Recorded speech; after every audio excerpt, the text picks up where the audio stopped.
السلام علیکم ورحمۃ اللہ وبرکاتہ۔ بسم اللہ الرحمن الرحیم۔ امام بخاری ریسرچ اکیڈمی علی گڑھ سے شائع ہونے والے ہفت روزہ الجمعہ میگزین 2 رمضان 1447 ہجری مطابق 20 فروری 2026 کے مضامین کی آڈیو ریکارڈنگ پیش خدمت ہے۔ پہلا مضمون ہے خاص کالم مطالبات قرآن، محمد فرید حبیب ندوی۔ ہم قرآن مجید کی تلاوت کرتے ہیں، مگر کیا کبھی ہم نے سوچا کہ قرآن ہم سے کیا مطالبہ کرتا ہے، وہ ہم سے کیا چاہتا ہے؟ آئیے اس مختصر سے مضمون میں اسی سوال کا جواب جاننے کی کوشش کرتے ہیں۔ قرآن کا مطالعہ کرنے کے بعد یہ چند چیزیں سمجھ میں آئی ہیں جو آپ کے سامنے پیش ہیں۔ نمبر 1، معرفت نفس۔ قرآن کا ہم سے پہلا مطالبہ یہ ہے کہ ہم اپنے آپ کو پہچانیں، ہم کون ہیں، کہاں سے آئے ہیں، کیوں آئے ہیں، ہمیں کس نے بنایا ہے۔ یعنی قرآن چاہتا ہے کہ ہم اپنی حقیقت کو پہچان لیں۔ نمبر 2، معرفت رب۔ اس کا دوسرا مطالبہ یہ ہے کہ ہم اپنے اور اس کائنات کے حقیقی رب کو پہچان لیں۔ رب کو پہچاننے میں یہ بھی شامل ہے کہ اس کی جو صفات ہیں ہم اسے ان صفات کے ساتھ پہچانیں۔ یہی وجہ ہے کہ قرآن نے جگہ جگہ رب کی صفات بیان کی ہیں۔ نمبر 3، بندگی۔ اس کا تیسرا مطالبہ یہ ہے کہ ہم صرف اپنے رب کی بندگی کریں، صرف اسی کی عبادت کریں۔ قرآن نے سورہ فاتحہ میں ہی ہم سے اس کا اقرار کرا لیا ہے۔ بندگی کرنے میں صرف یہ بات نہیں ہے کہ ہم دن کے کچھ خاص اوقات میں اس کے آگے سر جھکا لیں، بلکہ مطالبہ اس بات کا ہے کہ ہمیں ہر وقت اس کا بندہ ہونے کا احساس رہے۔ ہم جو کام بھی کریں تو یہ نہ سمجھیں کہ اپنی صلاحیت سے کر رہے ہیں، بلکہ ہمیشہ یہی سمجھتے رہیں کہ ہم اس کے محتاج ہیں، ہم اس کے سامنے بے بس ہیں، اسی طرح ہم اس کے غلام اور نوکر ہیں۔ نمبر 4، تزکیہ۔ اس کا چوتھا مطالبہ تزکیہ ہے، یعنی ہم اپنے نفس کو اچھائیوں سے آراستہ اور گندگیوں سے پاک صاف کریں۔ ہمارے نفس میں بزدلی، کنجوسی، تکبر اور حسد جیسی گندگیاں ہیں، ہم ان برائیوں سے نفس کو پاک کریں اور ان کی جگہ سخاوت، بہادری، تواضع، ہمدردی اور شرافت جیسی اچھائیاں پیدا کریں۔ قرآن نے کہا ہے کہ جس نے نفس کا تزکیہ کیا وہ کامیاب ہو گیا، سورہ اعلیٰ۔ نبی صلی اللہ علیہ وسلم کی بعثت کا ایک مقصد بھی تزکیہ بتایا گیا ہے۔ نمبر 5، عبرت۔ قرآن کا ایک مطالبہ یہ ہے کہ ہم سابقہ امتوں کے حالات سے عبرت حاصل کریں۔ ہم انبیاء اور ان کی قوموں کے حالات صرف اس لیے نہ پڑھیں کہ ان سے کچھ معلومات حاصل ہوتی ہے اور علم میں اضافہ ہوتا ہے، بلکہ ان سے عبرت و نصیحت حاصل کریں۔ اسی طرح ہمارے ارد گرد جو واقعات و حالات پیش آتے ہیں ان سے نصیحت حاصل کریں۔ نمبر 6، ہدایت۔ ایک مطالبہ یہ ہے کہ اس کے بتائے ہوئے راستے کی ہدایت مانگیں اور اسی راستے پر چلیں، دوسرے راستوں پر چلنے سے بچیں۔ نمبر 7، تفکر و تدبر۔ ایک مطالبہ یہ ہے کہ ہم اس کائنات میں اور اپنے اندرون میں غور کریں، ہم اس دنیا کی ایک ایک چیز میں غور کر کے مالک حقیقی تک پہنچنے کی کوشش کریں۔ اسی طرح ہم قرآن مجید کی آیات میں غور و تدبر کریں اور اس کی باتوں کو گہرائی سے سمجھنے کی کوشش کریں۔ نمبر 8، اصلاح۔ ایک مطالبہ یہ ہے کہ ہم اپنے آپسی رویوں کی اصلاح کریں، آپس میں ایک دوسرے کے خیرخواہ بن کر رہیں، دوسروں کے ساتھ اپنے معاملات درست رکھیں، زبان کا صحیح استعمال کریں، غرض یہ کہ اپنی ذات سے کسی کو تکلیف نہ پہنچائیں۔ نمبر 9، رجوع۔ اس کا ایک مطالبہ یہ ہے کہ ہم اپنے آپسی اختلافات میں اس کو مرجع بنائیں اور اسی کی طرف رجوع کریں، اور وہ جو فیصلہ کر دے اسی کو تسلیم کر لیں۔ ہم حق و باطل اور صحیح و غلط کا فیصلہ اپنی مرضی سے نہ کریں، بلکہ قرآن کے بتائے ہوئے فیصلے کو تسلیم کریں۔ نمبر 10، ایمان، عمل اور تلاوت۔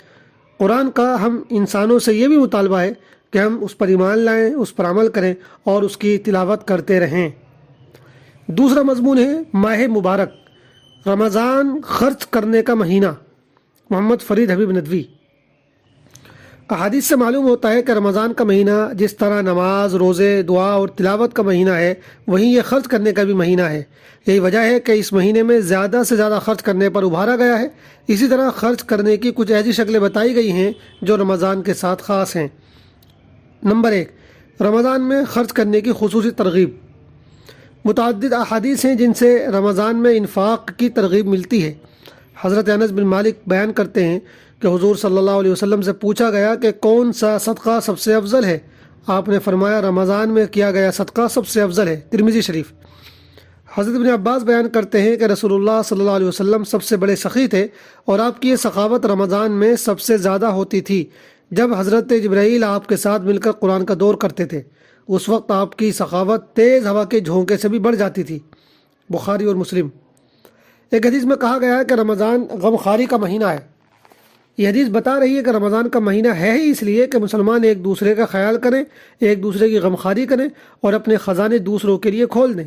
یہ مہینہ اس لیے نہیں ہے کہ زیادہ سے زیادہ کمایا جائے اور جمع کر کے رکھ لیا جائے، بلکہ یہ اس لیے ہے کہ زیادہ سے زیادہ خرچ کیا جائے۔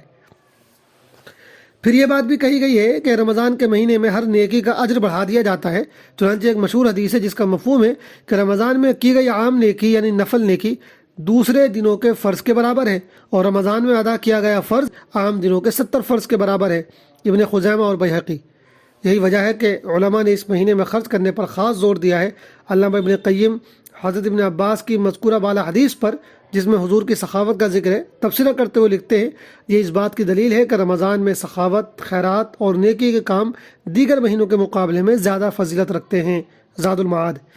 امام نووی فرماتے ہیں رمضان المبارک میں صدقہ کرنا افضل ترین اعمال میں سے ہے، کیونکہ اس مہینے میں نبی کریم صلی اللہ علیہ وسلم کی سخاوت عام دنوں سے زیادہ بڑھ جاتی تھی۔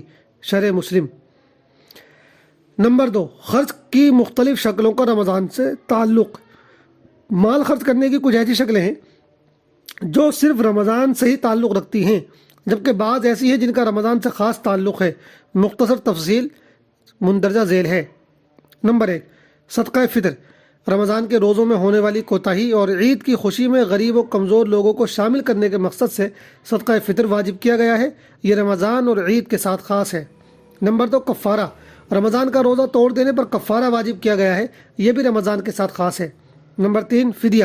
اگر کوئی شخص بیماری یا مجبوری کی وجہ سے روزہ نہ رکھ پائے اور آئندہ بھی رکھنے کا امکان نہ ہو تو اس پر فدیہ لازم کیا گیا ہے، یعنی ایک روزے کے بدلے ایک صدقہ فطر کی مقدار غلہ یا اس کی قیمت کسی غریب کو دے دے۔ نمبر 4، افطار کرانا۔ روزے دار کو افطار کرانے کی بڑی فضیلت بتائی گئی ہے۔ ایک حدیث ہے کہ جس نے کسی روزے دار کو افطار کرایا تو یہ اس کے گناہوں کی معافی اور جہنم سے نجات کا سبب ہے۔ نمبر 5، زکوٰۃ۔ اگرچہ زکوٰۃ کی ادائیگی رمضان کے ساتھ خاص نہیں ہے، مگر اکثر لوگ رمضان میں ہی ادا کرتے ہیں، اس طرح زکوٰۃ کا بھی رمضان سے خاص تعلق پیدا ہو گیا ہے۔ تیسرا اور آخری مضمون ہے مسائل۔ روزے سے متعلق چند اہم و ضروری مسائل۔ محمد فرید حبیب ندوی۔ نمبر 1، وہ چیزیں جن سے روزہ نہیں ٹوٹتا ہے۔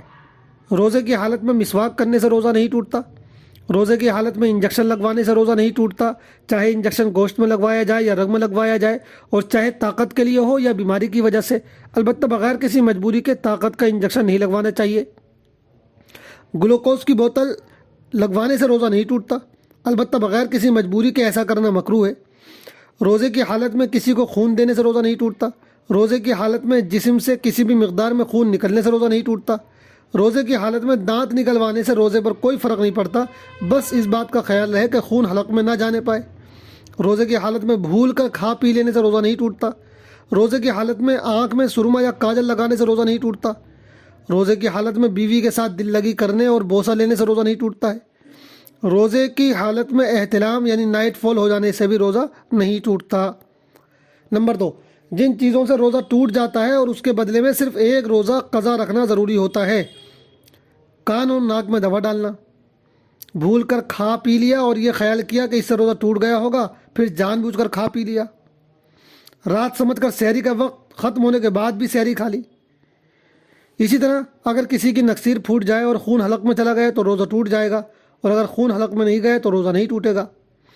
روزے کی حالت میں سانس کی بیماری کی وجہ سے انہیلر استعمال کرنے سے روزہ ٹوٹ جائے گا اور صرف قضا لازم ہوگی، لیکن جن لوگوں کا انہیلر کے بغیر رہنا مشکل ہو ان کے لیے کچھ گنجائشیں ہیں، انہیں علماء سے معلوم کر لینا چاہیے۔ نمبر 3، وہ چیزیں جن سے قضا اور کفارہ دونوں لازم ہوتے ہیں۔ نمبر 1، روزے کی حالت میں جان بوجھ کر کھا پی لینا۔ نمبر 2، روزے کی حالت میں بیوی سے ہم بستری کرنا۔ نمبر 3، سگریٹ یا حقہ وغیرہ کے عادی انسان کا روزے کی حالت میں جان بوجھ کر سگریٹ یا حقہ پی لینا۔ روزے کا کفارہ۔